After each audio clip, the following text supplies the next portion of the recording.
Old Hollywood stars with terrible hygiene, behind the glittering facade of Tinseltown, there lurked some truly stomach-turning realities.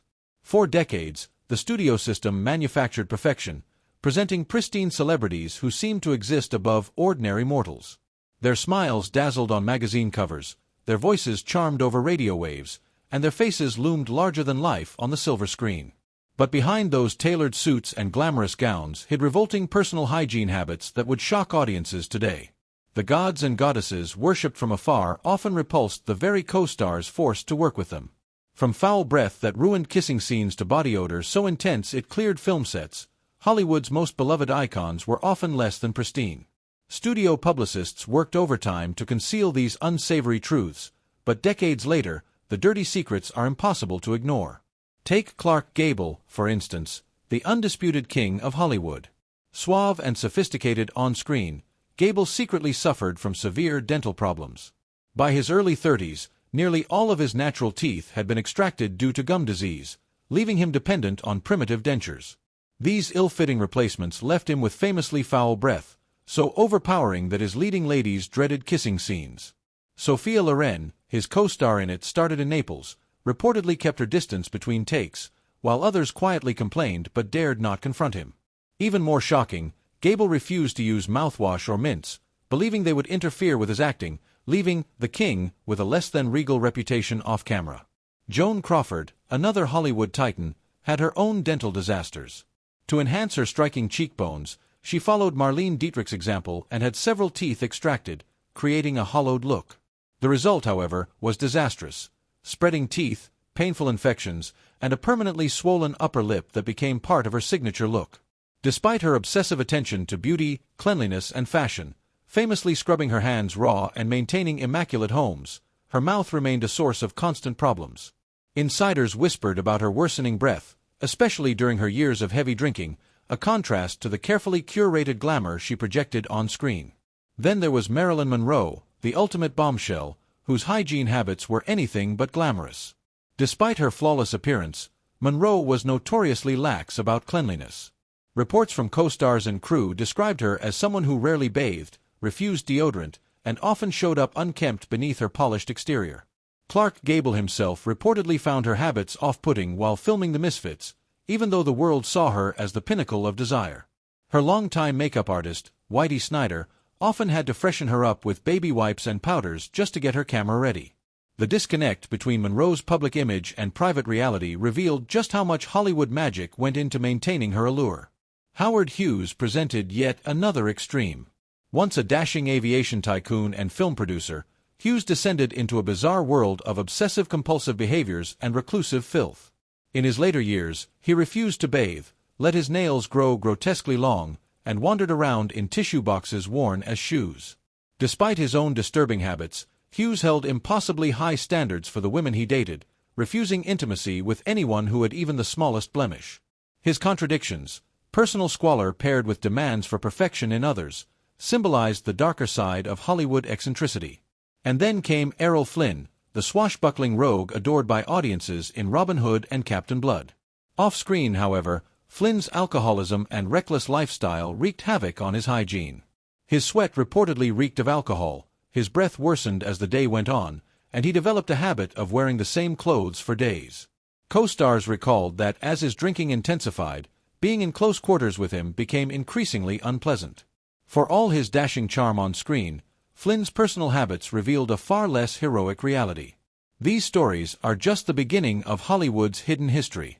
Beneath the glamour and carefully crafted illusions of the golden age lay uncomfortable truths, celebrities whose hygiene habits were as flawed as any ordinary person's, if not worse. The studio system may have manufactured perfection, but behind the scenes, the reality was far from sparkling. As Errol Flynn's career wore on, his hygiene deteriorated noticeably.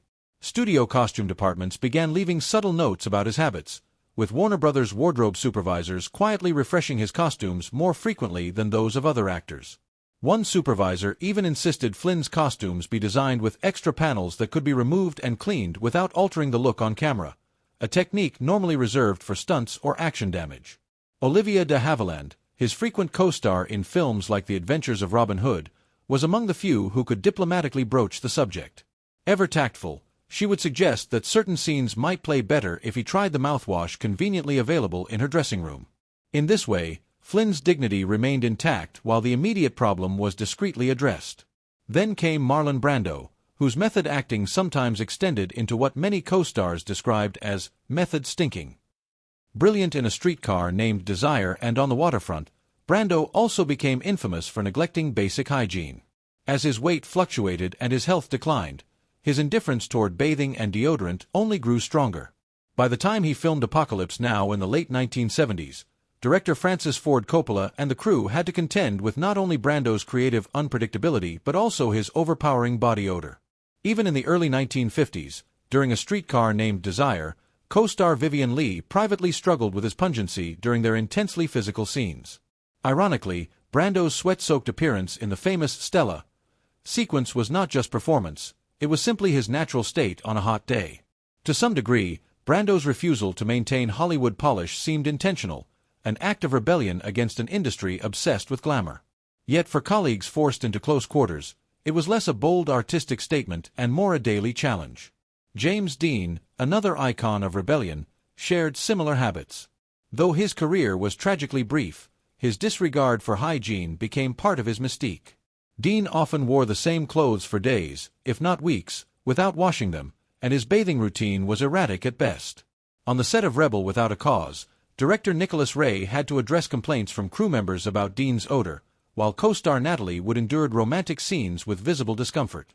Friends from his early days in New York recalled that his tiny apartment lacked reliable hot water, and the habit of neglecting bathing simply carried over into his Hollywood years.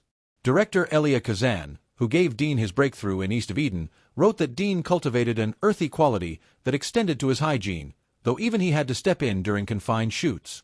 Dean was known to wear the same red socks for weeks, considering them lucky, and cherished a leather jacket that he rarely had cleaned, believing its grime added to its authenticity. His quirks contributed to his legend, but also made life difficult for those who worked closely with him. For Judy Garland, however, hygiene struggles were less about rebellion and more the tragic result of her battles with addiction, mental health, and crushing studio demands. Beginning as a teenager at MGM, Garland was subjected to pep pills to keep her awake and barbiturates to help her sleep, a cycle that left her too exhausted to maintain consistent self-care. Makeup artists during The Wizard of Oz noticed the toll on her skin even at just 16 years old. As her dependency worsened, her hygiene became inconsistent, sometimes arriving on set unbathed, with unwashed hair and sour breath from alcohol and cigarettes. During A Star is Born, 1954, her husband Sid Luft even tasked an assistant with ensuring Garland bathed regularly. Co-star Dirk Bogarde later reflected that Garland's appearance often mirrored her inner turmoil. On good days she was immaculate, radiant, and professional, but on bad days, her distress was visible and her hygiene neglected. Her struggles with self-care were not mere negligence but symptoms of a much deeper pain. Elvis Presley's case was more ironic. The king of rock and roll, admired for his sharp looks and carefully styled jet-black hair, was plagued by poor dental hygiene that worsened with his growing dependence on prescription drugs. By the mid-1960s, his teeth were discolored, and his breath was notoriously unpleasant. Actress Mary Ann Mobley, who starred alongside him in Girl Happy, 1965, admitted that kissing him on screen was far from romantic. Susanna Lee, his co-star in Paradise, Hawaiian Style, 1966, reportedly devised subtle tricks to avoid full contact during love scenes, creating cinematic chemistry while sparing herself the discomfort of his halitosis. The contradiction was striking. Elvis could spend hours perfecting his hair but neglect brushing his teeth for days. As his health declined in the 1970s, makeup artists struggled to maintain his appearance, masking not just his weight gain but also the consequences of poor hygiene. By his final years, the once image-obsessed star had become indifferent, his physical decline a heartbreaking counterpoint to the idealized figure adored by millions. Elizabeth Taylor, for all her beauty and status as one of Hollywood's most glamorous leading ladies, was not immune to hygiene criticisms either, but that's a story for the next chapter. Elizabeth Taylor, whose violet eyes and stunning beauty made her one of Hollywood's most glamorous stars, maintained an immaculate public image throughout her long career. However, during periods of personal turmoil, particularly in her volatile relationship with Richard Burton, her private hygiene habits reportedly fell short of her polished appearance. While filming Cleopatra, 1963, one of Hollywood's most expensive productions, the Italian crew remarked that American hygiene standards were lacking. A makeup artist who worked closely with Taylor noted that her bathing habits seemed directly tied to her emotional state. When happy and stable, especially at the beginning of relationships, she maintained meticulous care. But during times of depression or relationship strife, she might go days without bathing, masking body odor with heavy perfume and powder. Director Joseph L. Mankiewicz reportedly addressed this delicately, arranging for a female assistant to casually mention that a hot bath had been prepared in Taylor's trailer, allowing her to save face. Charlie Chaplin, the genius behind The Tramp, blurred the line between his on-screen persona and real life when it came to hygiene. The shabby clothes and disheveled appearance that made his character iconic were sometimes mirrored in his private life. His second wife, Lita Gray, married to him at just 16 while he was 35, claimed in divorce papers that his hygiene was consistently poor. While some accusations were colored by bitterness, others who worked with Chaplin confirmed his bathing habits could be irregular, especially when he was deeply focused on projects. Still, Chaplin could transform into a polished gentleman for premieres and public appearances, presenting a sharp contrast to his reported habits during work. By the 1940s, as his political controversies overshadowed personal details, reports of hygiene issues faded, though whether due to real improvement or shifting public focus remains uncertain. Humphrey Bogart, the quintessential tough guy of film noir, projected rugged masculinity that millions admired. Yet co-stars in romantic scenes faced an unpleasant reality: his notoriously bad breath. Bogart was a legendary smoker, consuming up to 3 packs a day, and combined this with heavy drinking and poor dental care. The result was breath so strong that it created challenges on set. Lauren Bacall, his fourth wife, was one of the few actresses unbothered by it, and their famous chemistry in To Have and Have Not, 1944, was genuine. However, Ingrid Bergman, his co-star in Casablanca, 1942, reportedly asked director Michael Curtiz to reduce close-ups, requiring her to face his exhalations. By the time of The African Queen, 1951, Bogart's dental issues had worsened, and his co-star Katharine Hepburn diplomatically referred to aromatic challenges on set. Interestingly, Bogart himself acknowledged his breath issues but dismissed them as an inevitable consequence of his lifestyle. Rita Hayworth, Hollywood's love goddess, hid a painful secret behind her glamorous image. Born Margarita Carmen Cancino, she underwent grueling studio-mandated beauty treatments to Americanize her look. One of the most damaging was a year-long electrolysis procedure to raise her hairline, leaving her scalp permanently scarred and sensitive. This resulted in chronic seborrheic dermatitis, causing flaking, itching, and oil buildup. Makeup and hair teams worked tirelessly to conceal this with powders and constant hairstyling. To make matters worse, the harsh dyes used to maintain her iconic red hair further aggravated her scalp. Orson Welles, her husband from 1943 to 1947, later expressed compassion for the suffering she endured as a result of Hollywood's demands for perfection. Montgomery Clift, celebrated for his sensitive performances and striking looks, suffered a tragic decline in personal care after a devastating car accident in 1956. The crash severely disfigured his face, left him in chronic pain, and pushed him toward alcohol and prescription drug dependence. As his addictions deepened, his hygiene deteriorated. By the time he filmed The Misfits, 1961, Clift often arrived on set unwashed, in the same clothes worn for days. Makeup artists not only had to disguise his scars but also address basic hygiene neglect. His friend Elizabeth Taylor remained fiercely loyal, even arranging personal assistants to ensure he bathed and wore clean clothes during productions like Suddenly, Last Summer, 1959. His hygiene struggles, unlike those of others, stemmed from trauma and mental anguish rather than rebellion or negligence, making his story particularly tragic.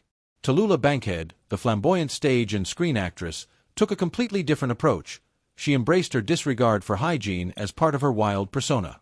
Known for her outrageous behavior, heavy drinking, drug use, and bold sexuality, she often claimed bathing dried out her skin and affected her performance. Bankhead proudly defied conventions, famously quipping, "I'm as pure as the driven slush."